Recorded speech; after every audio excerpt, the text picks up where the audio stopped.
Yo l'équipe, si le contenu vous plaît, n'hésitez pas à liker, à vous abonner. Je mettrai bien évidemment mes réseaux en description. Et sur ce, bon visionnage. I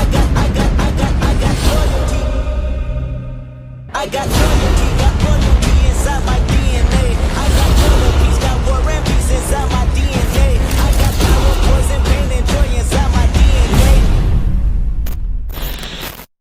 Bon du coup les gars, on se retrouve aujourd'hui pour une nouvelle vidéo sur Solo Leveling Arise.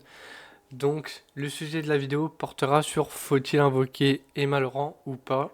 Je vous préviens d'avance, pour moi il faut clairement pas invoquer. C'est un gros bait, que vous soyez free to play, pay to win, bah pay to win c'est plutôt pay to fast, ou quoi, ou même vous payez un petit peu ou quoi, n'invoquez pas dessus. Parce que en fait, le problème c'est que déjà, bah en ce moment il y a Chae, Chae est meilleur perso du jeu, donc voilà. Et de deux, en fait, elle est sur la perma, donc voilà.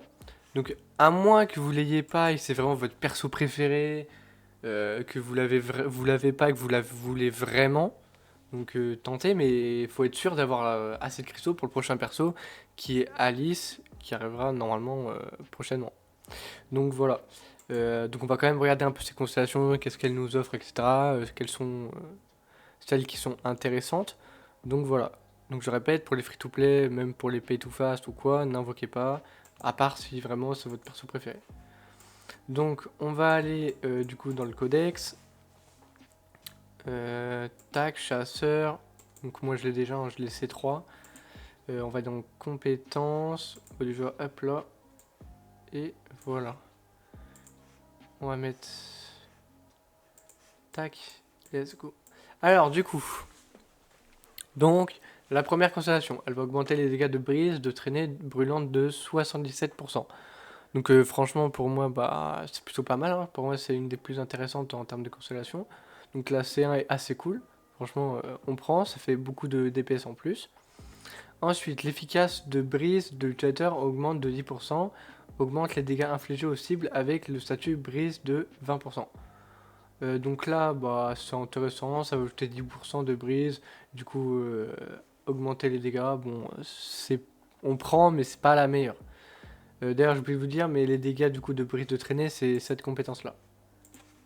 Donc c'est celle qui va faire de l'AOE, donc c'est vraiment intéressant, c'est pour ça que pour moi, c'est vraiment une des meilleures, en termes de constellation. Donc celle-ci pour moi, c'est juste super, on va dire, c'est, voilà. Elle, c'est moyen. Après, l'effet d'absorption de chaleur s'applique aux membres de l'équipe. Ça c'est ouais, c'est bof, c'est pas pour moi c'est vraiment pas la meilleure. Ensuite les PV de l'utilisateur augmentent de 10%, ça c'est intéressant parce que bah, le perso il va se jouer en PV, plus il aura de PV plus elle fera des dégâts donc ça c'est cool, c'est plutôt pas mal.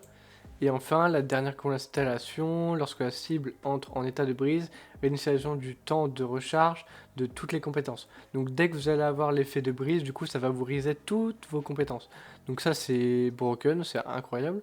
Et en plus, ça va vous récupérer les 100% de la jauge de noyau de puissance. Donc en gros, ça va vous reset vos skills et en plus, votre ult va être automatiquement à 100%. Donc si vous avez ult avant et qu'ensuite vous avez l'effet de brise, ça vous reset vos compétences. Et en plus, vous pouvez re-ult derrière. Et en plus de ça, parce que c'est pas fini, ça va appliquer l'effet augmentation des dégâts.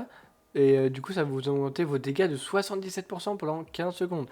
Sachant que normalement, quand vous allez ult, vous avez déjà 77% du coup de dégâts. Donc vous allez faire votre première ult. Donc on va dire là, votre boss ou votre mob, il, est pas, il a encore son shield. Donc vous allez faire vos compétences machin. Vous allez ult, vous allez du coup avoir vos 77%. Ensuite vous allez briser le mob ou le boss. Du coup, vous allez avoir l'effet de brise qui va être augmenté.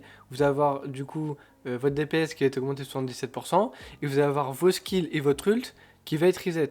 Du coup, vous allez pouvoir réutiliser vos skills et réutiliser votre ult. Sachant que vous avez 15 secondes pour profiter des 77% supplémentaires. Donc moi, c'est comme ça que j'ai compris. Dites-moi si je me trompe. Je pense pas. Sachant que l'absorption de chaleur, du coup, ça, au bout de 5 cumuls, la défense augmente 7%, ouais, 10 cumuls 7,67, et au bout de 15 cumuls, applique un petit bouclier. Donc ouais, c'est plutôt pas mal. Donc voilà. Donc ça, c'est intéressant. Moi, pour moi, les meilleurs à aller chercher, c'est la C1, et clairement la C5 est incroyable. Pour moi, la C2, la C3, la C4, c'est pas ouf. C'est pas, voilà. Vraiment, les meilleurs pour moi, c'est vraiment C1 et C3 et C5. C'est vraiment incroyable. Donc voilà, donc là je vous ai fait un petit tour du coup des constellations. Ensuite au niveau de son arme aussi, parce que voilà on va regarder un peu son arme tant qu'à faire, qui est plutôt intéressante. Hop, c'est pas celle-ci, c'est celle de Shae. Hop là, je l'ai pas encore d'ailleurs.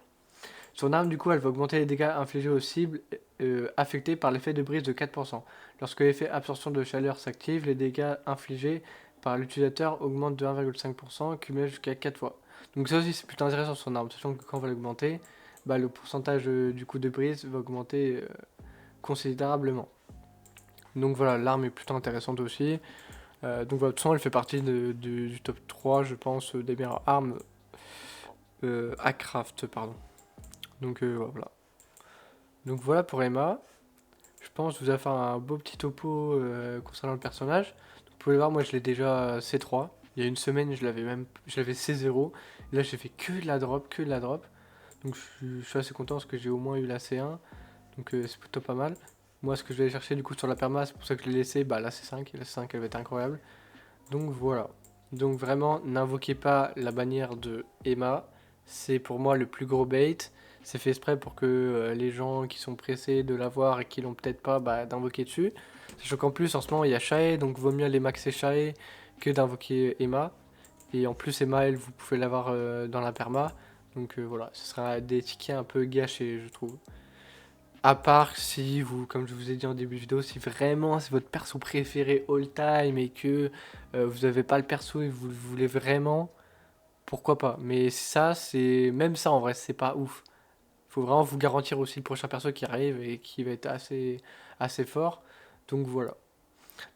Donc j'espère que cette vidéo vous aura plu. Si c'est le cas, n'hésitez pas à liker et vous abonner. Si vous avez des questions, n'hésitez pas, l'espace commentaire est fait pour ça. Puis j'ai aussi mon Discord en description, n'hésitez pas.